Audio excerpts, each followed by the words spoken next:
Good day, Goldenians. We are here at the Golden State Lagao campus to conduct an interview with our licensed professional teacher. I am Kemer J.F. Wenceslao. and I am Kishane Laya. Join us for more discoveries.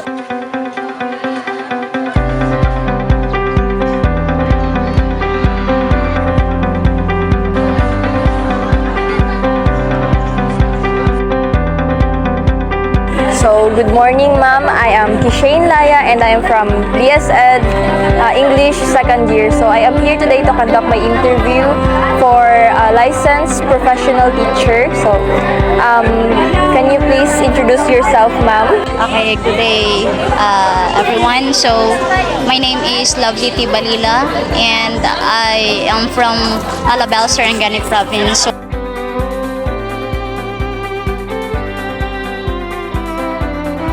in fact, I didn't prepare for this for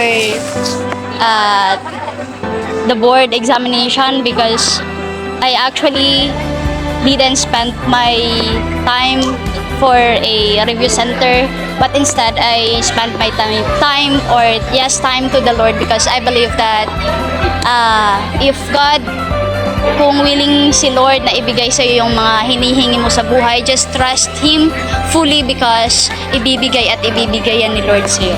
Actually, hindi ako nag-prepare. Kasi 2 days and 2 nights lang yung review ko, self-review.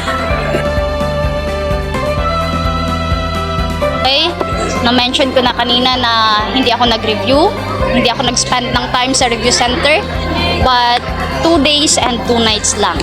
But, okay, I always read because I do believe that reading is life. Okay, for me, reading is life. Kung kaya't nasabi ko na kapag ang isang tao mahilig magbasa, walang imposible, lahat possible. Kasi pupunta yan sa stock knowledge mo kapag lagi kang nagbabasa.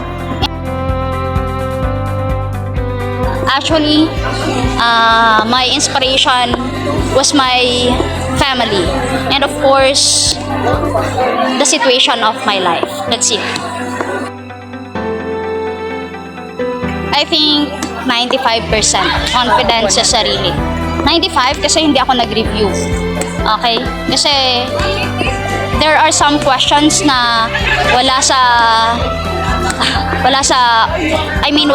stock knowledge ko, but then again 95% na sure ako na pasado ako sa board. So that time I was so happy because LPT is one of my dream in life. So that time happy, and of course na-shock ako kasi hindi ako nag-review but nakita ko yung name ko sa list. So that's it. So, additional questions, ma'am. Did you encounter some challenges that during your examination, or such as the transportation or a financial problem, something like that, ma'am? Okay, yes, of course. Kasi that time I was late. Okay. Ang time schedule is 7, dapat nasa venue na. Actually, 4:38 AM pa lang nasa venue na ako, kaso nagkamali ako ng room ng pinasukan kasi nasa elementary schools, and actually I am BSEd, secondary. So nagkamali ako, so pagka 6:50 doon ko pa nalaman na nagkamali ako ng room na pinasukan. So ayun, nag-change ako ng venue, which is ang secondary.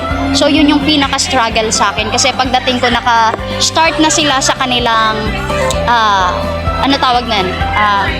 sa Gen Ed. Late ako ng 15 minutes sa Gen Ed.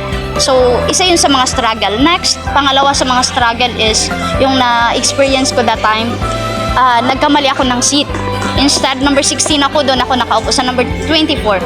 Na kung saan yung magiging score ko is pupunta sa number 24.